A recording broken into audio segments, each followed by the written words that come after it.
Braveheart Workshops, inspiring connection. Restore. Dream. Getaway experiences. Love, live, and laugh. With Braveheart Workshops. Live now with Jill Reynolds. The Connection Show. Restore, renew, and reconnect in community. Sponsored by Braveheart Workshops, live with Jill Reynolds. And joining me today from California is Sheri Berke. Welcome to the show, Sheri. Oh, thank you. It's delightful to be here. Well, we're just honored that you could join us today, and I would love the audience to know just a little bit about you and your background. With over that's okay. With over 30 years of experience in large companies and small, Sheri Berke navigated mergers, acquisitions, and bankruptcy recovery. She is a former certified public accountant who spent most of her time in the private sector. At one point, she had oversight of $1.4 billion corporate budget, yet in her personal life, she was on the brink of financial ruin. In the mid-90s, during an economic recession, she lost her job. With $140,000 in credit card and personal debt, the bank was about to take her home. Sheri was racked with shame and guilt, but Sheri was not a quitter. She fought back from bankruptcy and eventually put away 7 figures. She created the Reinvention Playbook that's trademarked after her experiences in recovering from loss and massive debt. Sheri supports professional women who are feeling stuck and uncertain about their next life move to reinvent their finances and their vision of freedom so they find the satisfaction and fulfillment they're seeking for the next chapter in their lives. So what a journey you've been on, huh, Sheri? It has certainly been a journey. Yes. Some ups and downs. And the important thing is getting up after those downs. Yes, definitely.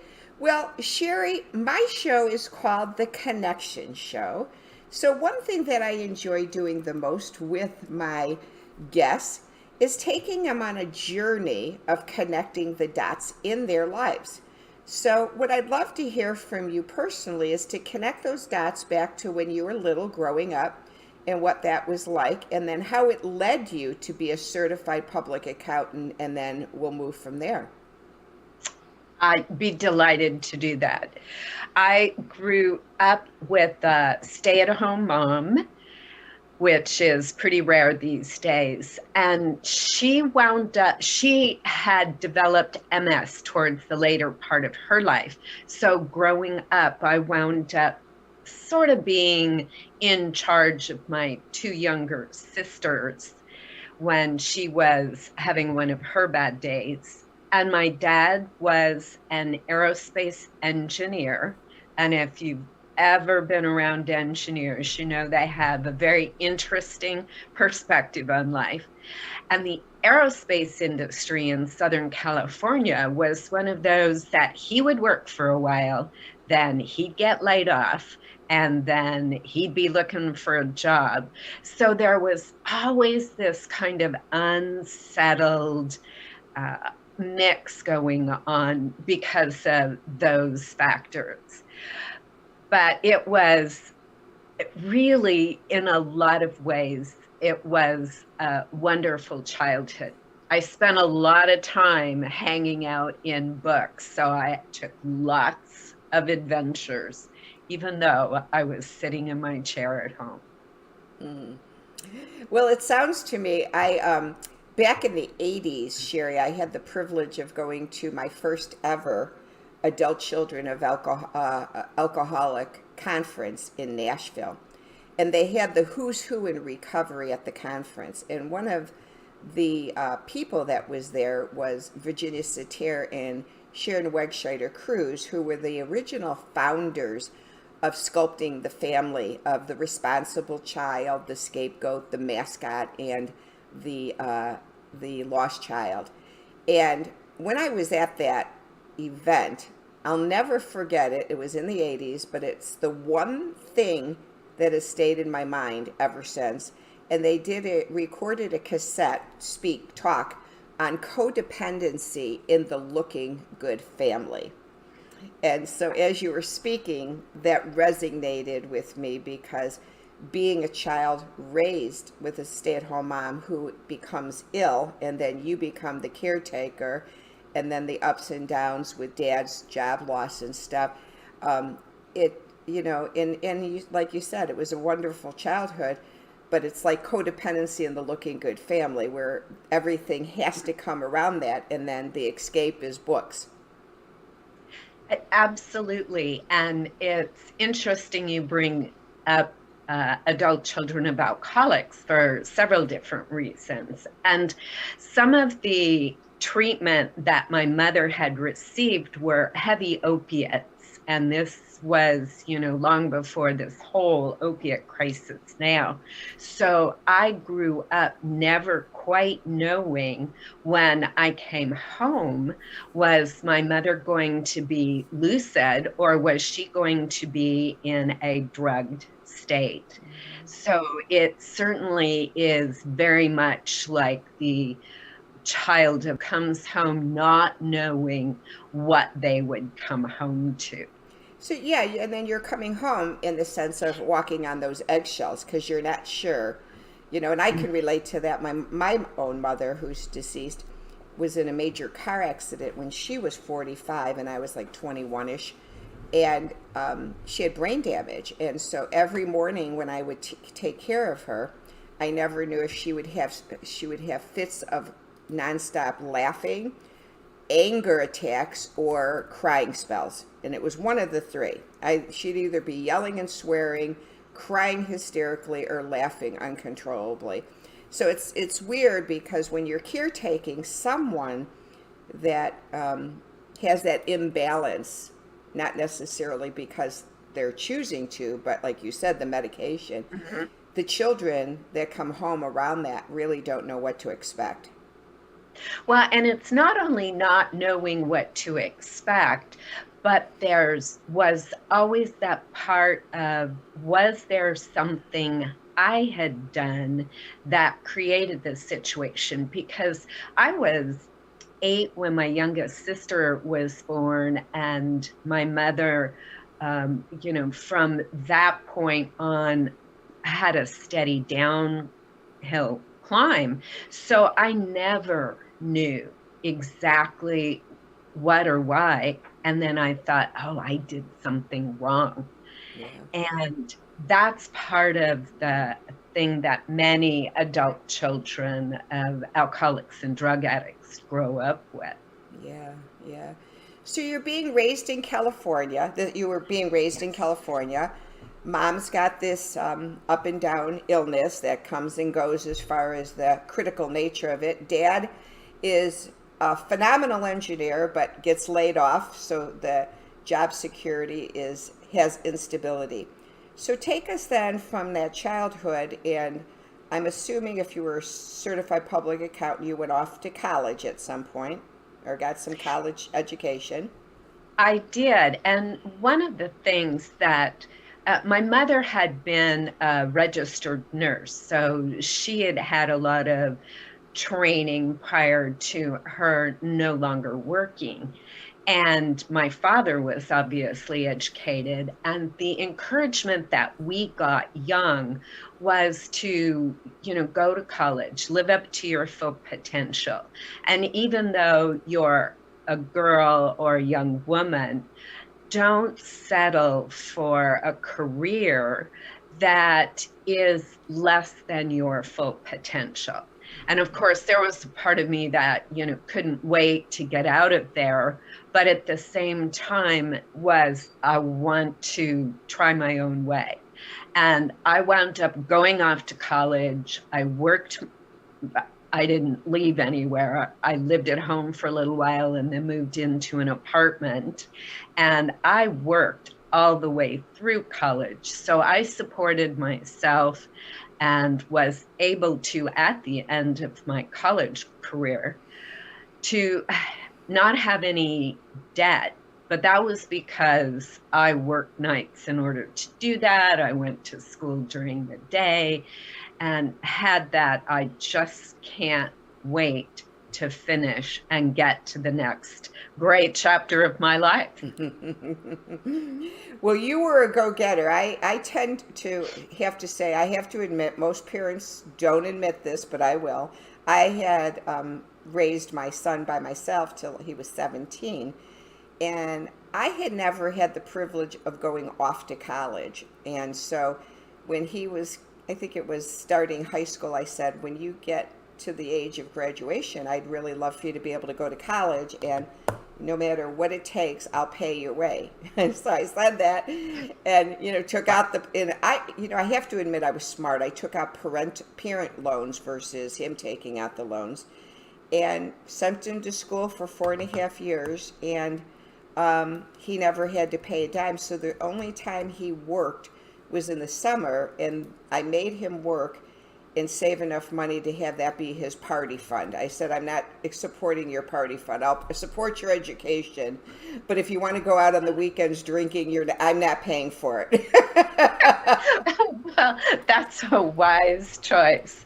And I know the experience of having to work for something I wanted really paid off in the long run. When I got my first job right out of high school, I thought, oh, I don't need to go to school. But it was a minimum wage job, not making very much, and barely covering my expenses as, a young person. And it didn't take long before I decided this is not the job I want. So it helped reinforce the why I was going to school at the time. Mm-hmm. And so what led you then? You're in college, and as a young woman going off to college, most that I find anyway, most youth, young adults, start college and really don't know what their major is going to be. So when you started that freshman year, did you start freshman year in college knowing that you loved accounting and numbers? I don't think there are many people who know they love numbers and accounting, whether they at any point in their life. But it was something. When I was in high school, a couple of things had happened.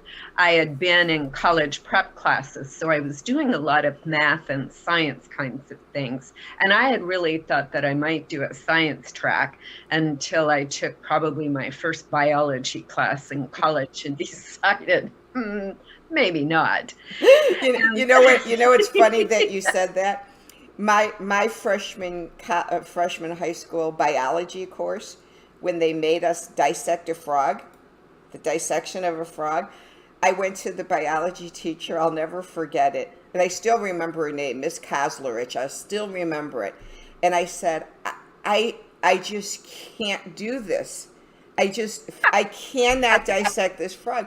I said, may I write a term paper on dissection so I could get through the course? She said, no, if you don't do it, I'm flunking you. She flunked me out because I wouldn't dissect. No.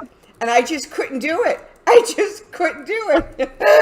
But anyway, so go on.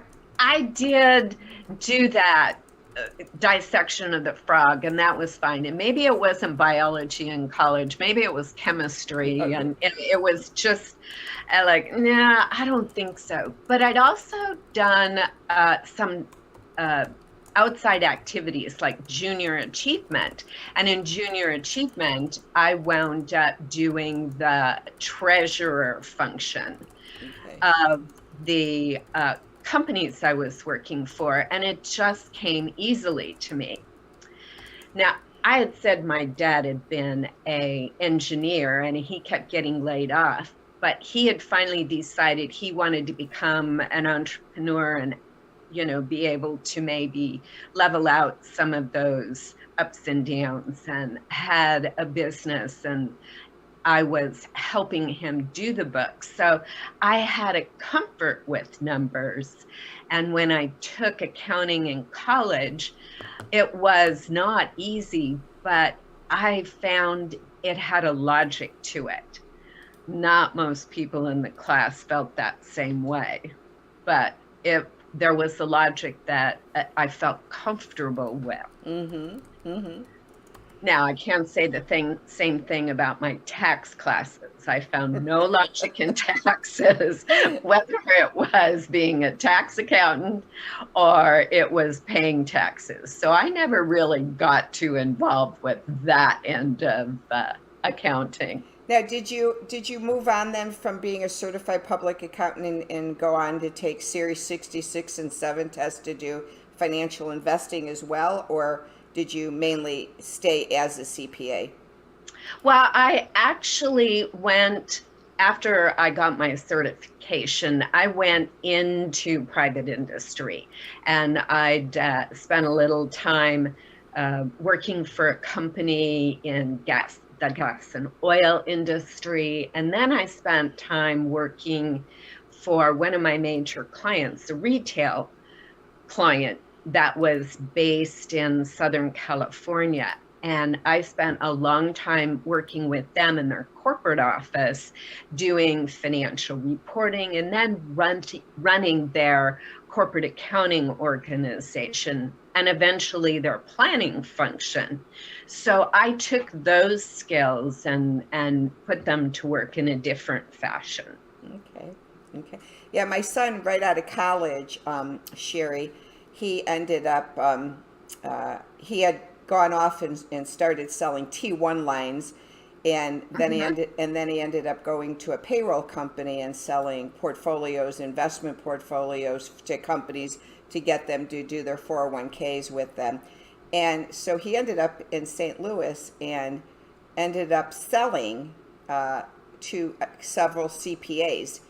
And the one CPA liked him so much, he said, would you consider coming to work for me, and I will send you to school to get your Series 7 and 66. So he did, and became a financial advisor, and then now that's what he does for a living. But it's funny, when he went off to college, he was going to first be economics. He didn't like that. Then he went into history. Didn't like that. Then he went into arts and communication, and ended up full circling back and being a financial advisor. Well, it's kind of one of those things. If you have a comfort level with numbers, it's, I'm told, not that predominant, so it becomes fairly easy. Plus, most times the personal financial payback is there. Yes. So now take us to that time in the 90s where an economic recession hits. I'm assuming that where you had been, you got laid off from your jobs. And so you're laid off from your jobs. And at that point, where were you living, and had you started, maybe I'm just going to assume, so take me on this journey. Had you started living beyond your means? Well, it actually, living beyond my means probably started shortly after I left the CPA firm. Here I was, a young person in their early 20s.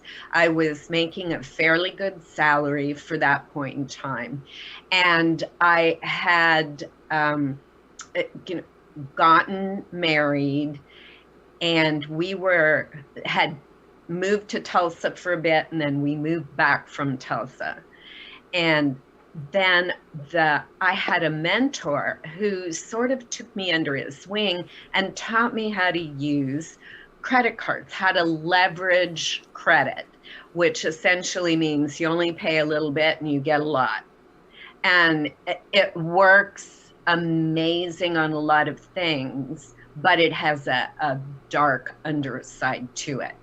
If you leverage debt for real estate investments, it's all different than leveraging credit cards. And I've done a little bit of both. So I had a home, and then I was, you know, growing within the company. I wanted to have that amazing wardrobe, the car, the furnishings, the whole thing. And then when I got laid off, it was one of those I thought, oh, well, I can find a job fairly quickly. But in a situation where there aren't that many new jobs that are available and the kind of thing that you're doing, it starts to get harder and harder to find a job. So here I was. What am I going to do? So I started a financial consulting business where I was a part-time chief financial officer for small companies. But as with any entrepreneurial venture, most of them take time to build. And I had more bills to pay than the consulting was bringing in.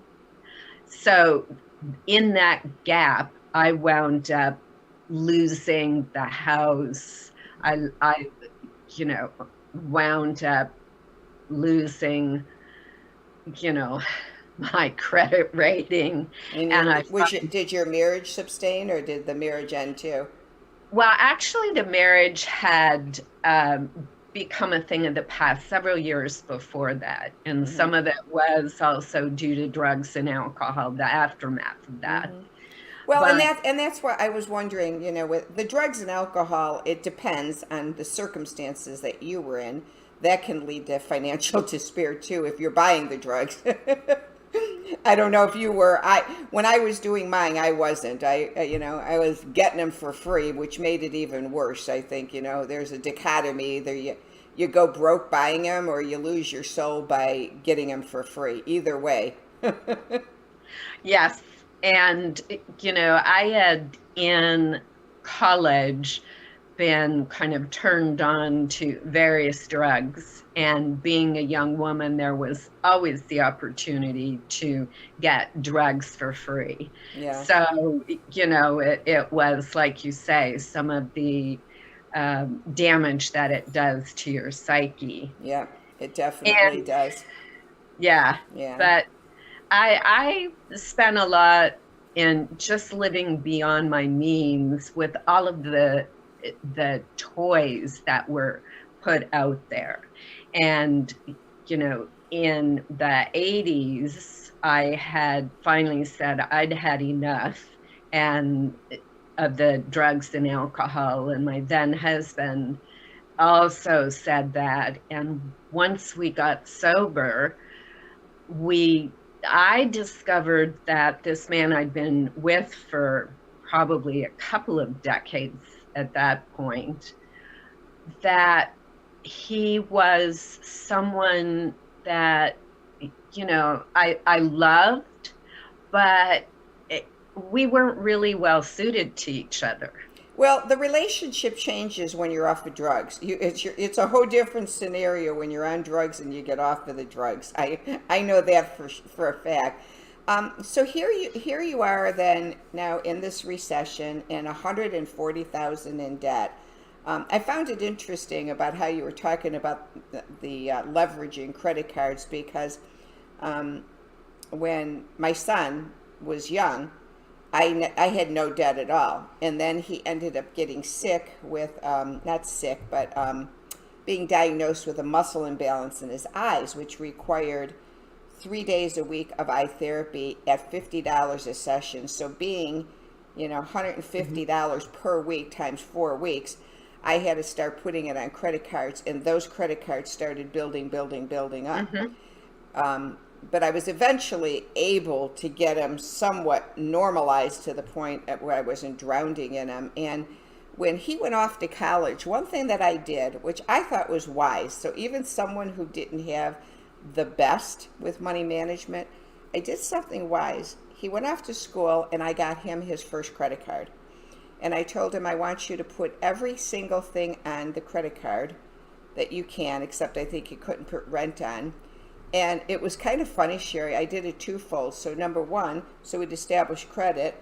But number two, so I could know what he was doing at college, because everything was on the credit card, gasoline, cell phone, everything. And so I paid that bill every month. So by the time he graduated college, he had an 830 credit score because it had been paid off. And then when he went off on when he came home from school, college, came back, he stayed with me for 90 days. I was a tough mom, and I only let him stay, and then I had him pay the first paycheck he got to save. The second one, he had to start paying half of his bills. By the third, I put a workable budget together so he would know how much he needed to have in order to not go into debt. And do you know, to this day, that was when he was in his 20s, he's 38 now, and to this day, he barely ever has a dollar in his wallet. He puts every item on a credit card, pays it off at the end of the month, zero balance. But at the end of the year, he's accumulated about $8,000 in credit rewards that because of paying it off and stuff. So it's kind of like a free money back at the end of 12 months by spending everything. And so I started doing that, and it's just been amazing how it works. As long as you get disciplined and you pay the whole balance off, and that's kind of what I did. Well, that's really the secret, if you're choosing to do things that way, is that you absolutely have to pay them off. But if you are not paying them off, it becomes really a major issue. Yeah, you're drowned. And you drowned. You drowned. And then you also start to have that living beyond your means. Mm-hmm. And before the whole recent pandemic and everything, the average American had $34,000 in credit card debt. And that isn't paid off credit card debt. That is, every month that they had to service. And the interest rates today are so astronomical. If you are not making an effort to pay that off, or you're like 8 out of 10 previously who are just living paycheck to paycheck, having to pay off credit card debt is a no-win situation. Yeah, I totally agree. And then, I happen myself personally to be a Christian, and when we got to a place, I've been married 20 years now, we got to a place in our marriage where everything was paid off, and we started to live like my son, which was put everything on a credit card, pay it off at the end of the month, put it on, pay it off. We finally got to that place. I just looked at my husband. I says, we've been a Christian a long time, and the Bible says to give 10% to the church, 10% to savings, and then 80% is for you. So we just started living our life that way, and the second the check hit the bank, we would write a check 10% to our church, 10% went into savings, and then 80% was paying the bills. And after that 80%, there was nothing left. And it was like, okay, that's what you live on now. And, even to this day, when the credit cards, when we're charging on the credit card, I'll eventually sometimes say to my husband, so whatever we have on it, we have enough at the end of the month to pay it off. I just want to make sure we're not over that. And we're like, I'm staying diligent with that. So now you're starting to recover from this horrific thing that you had to go through at the bankruptcy. And of course, what comes with that is the shame, and then you have to recover from the shame. And so how then did you reinvent yourself? Well, I would say that was probably, number 4 or 5 along the way, because I had actually gotten sober before even that whole bankruptcy thing happened, and reinventing yourself and living a life without alcohol and recreational drugs is certainly a reinvention. And at that point, I found I'm not a religious person. I am a spiritual person. I have a belief in a God, a higher power, to, you know, I have faith, and I have faith that I will be taken care of. I have to do the action and believe. But many times it was that reliance on that power outside myself, greater than myself, that I could do the things I needed to do to work my way through that bankruptcy, to recover and develop a new lifestyle. And as I was doing that, I learned a lot of lessons from that bankruptcy. And like you were saying, 10% goes into savings and 10% is tithing. I was doing more into my savings and into some of the retirement vehicles that they had. I had found I'd gone back to working for another corporation and made it a point that I was taking advantage of any of the 401k plans, any of the matching that they would give me, and looking to assure that I was keeping an eye on that, and actually living on probably 80% or less of my paycheck, and donating to charitable organizations. So bailing yourself back out of this bankruptcy, and then you fought back the bankruptcy and you put away savings. You were able to put away 7 figures. Yes. By the time I finally left the corporate world, I had a 7-figure investment portfolio. Okay, through financial investments, correct? Different financial investing. Between financial investing and then some of the even outside of the equity that I had in the home that my now husband and I had bought. Okay, so you're remarried now. Yes. Awesome. Do you have children? Do you guys? I have. My husband has a daughter, okay. And they have 4 they have 4 daughters. So you guys have some grandkids. Awesome. Yeah. So then, when did you create the Reinvention Playbook? What year was that? The Reinvention Playbook is itself about 3 years old, and is I'd been evolving towards that, reinventing myself towards that. And that really came out of the desire to support other women who may have reached a situation, they may be coming out of a divorce and don't know how to put together a life that they want to be living, or they may have had a career challenge, or even they may decide that they want to retire and aren't quite certain what to be doing in retirement. And using all the tools that I have learned along the way to support working with them. Okay. So then you kind of became, go ahead, do you need some water? I get that all the time when I'm talking. It drives me crazy, and it's like, and then it never goes away. So just take a breath. I need a couple of drinks of water.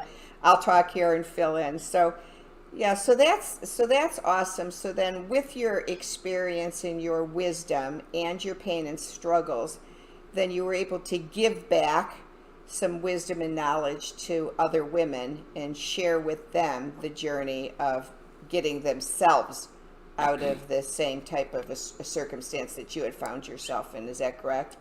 Yes, exactly.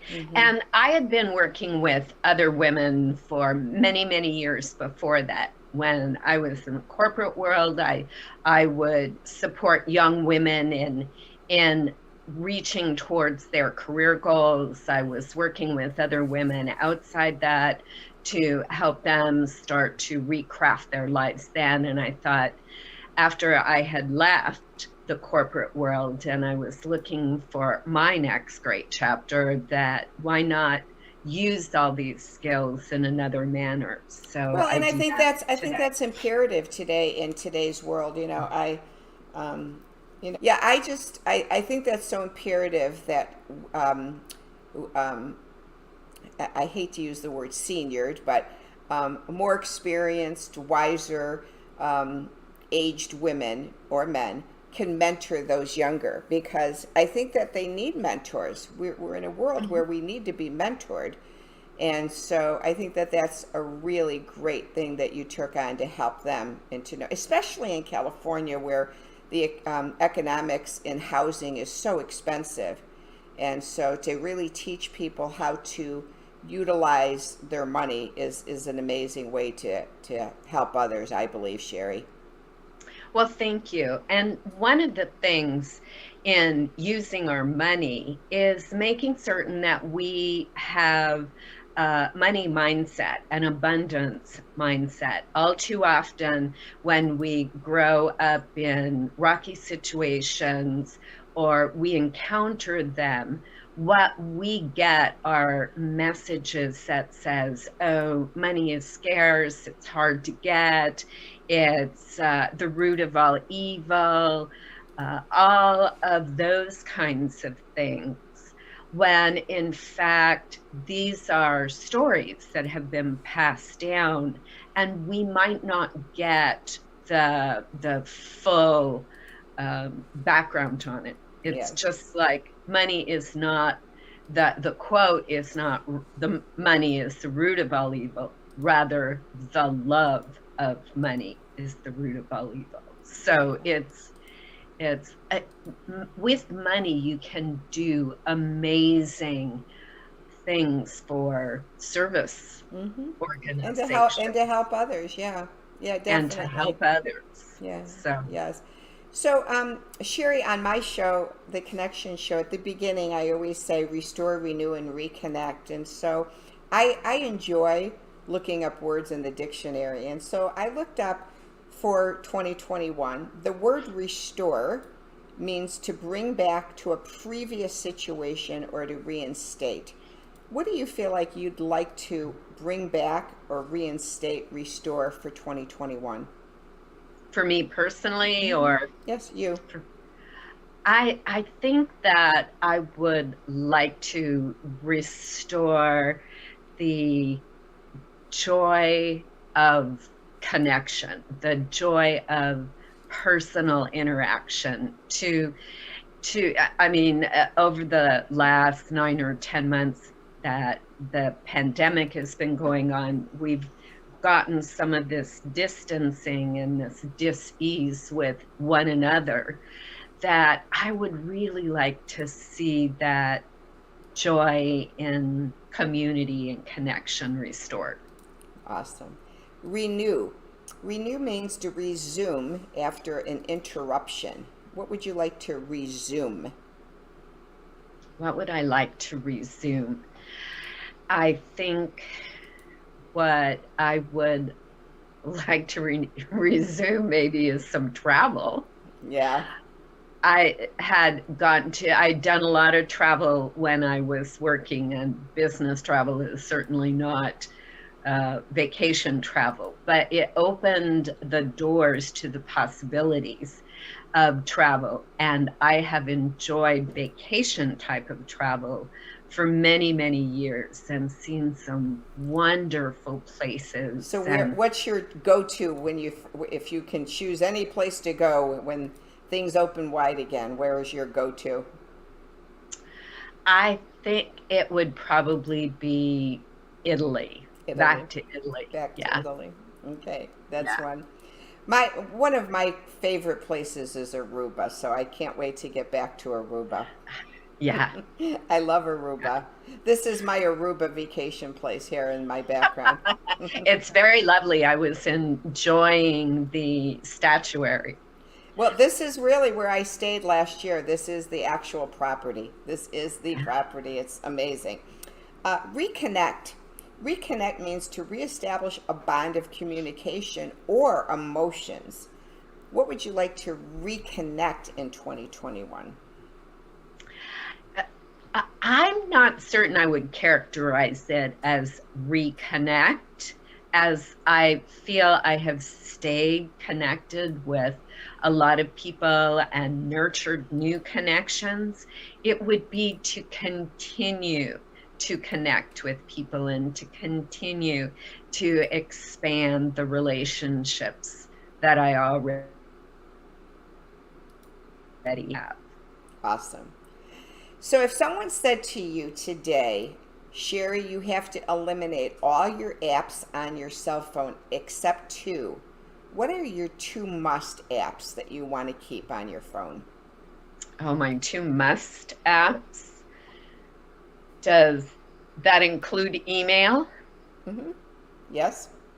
Okay. I think my two must-haves would be my calendar and my phone. Okay. Awesome. And what is one fun fact about you? Oh, one fun fact Mm-hmm. that the people who know me know I am not a real physical person, but there was a point in my life when I was doing ski racing, Wow. and I'd actually won a trophy for doing it.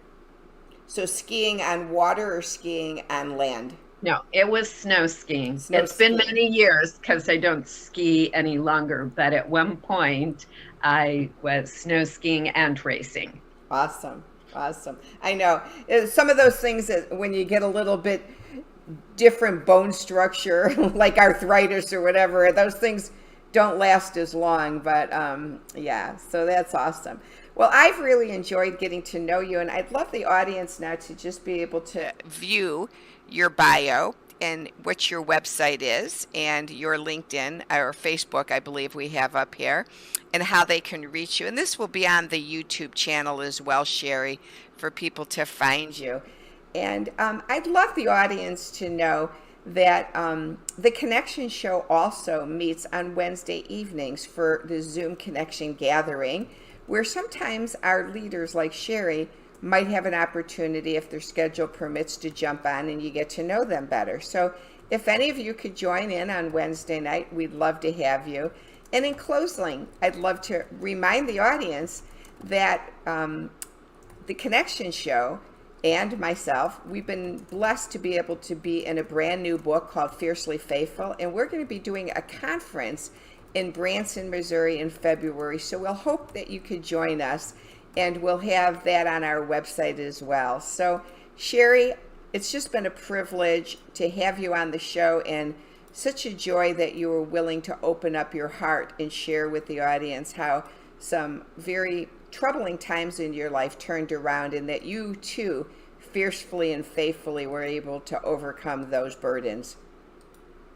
Thank you. It's been a delight to be here, to get to know you a little bit better. And I enjoyed reading your chapter in your book. It was also very insightful, and I see that we have a lot of things in connection. Thank you so much. Everybody have a wonderful day, and thanks for joining the Connection Show. Bye now. Thanks for joining us on the Connection Show. Let's connect now. We can dream together to renew, restore, and reconnect with wellness in our life and community. To enhance connection, join us in the Zoom Connection Gathering Tribe on Wednesday evenings. The Zoom Connection Gathering Tribe is an easy and practical way for everyone to meet up, gather, and feel welcomed and accepted. To join us, go to braveheartworkshops.com. Then click on the podcast tab and the Zoom Connection Tribe tab. On that page, go to the Facebook page called the Connection Show Gathering Tribe and register to join our Facebook group. We post secure passwords each week in the group so you can log in safely. We meet on Wednesday evenings at 8 p.m. Eastern Standard Time, 7 o'clock Central, 6 o'clock Mountain, 5 p.m. Pacific Standard Time for 1.5 hours with great topics, laughter, and connection. See you on Wednesday evenings. Thanks for joining us and have a great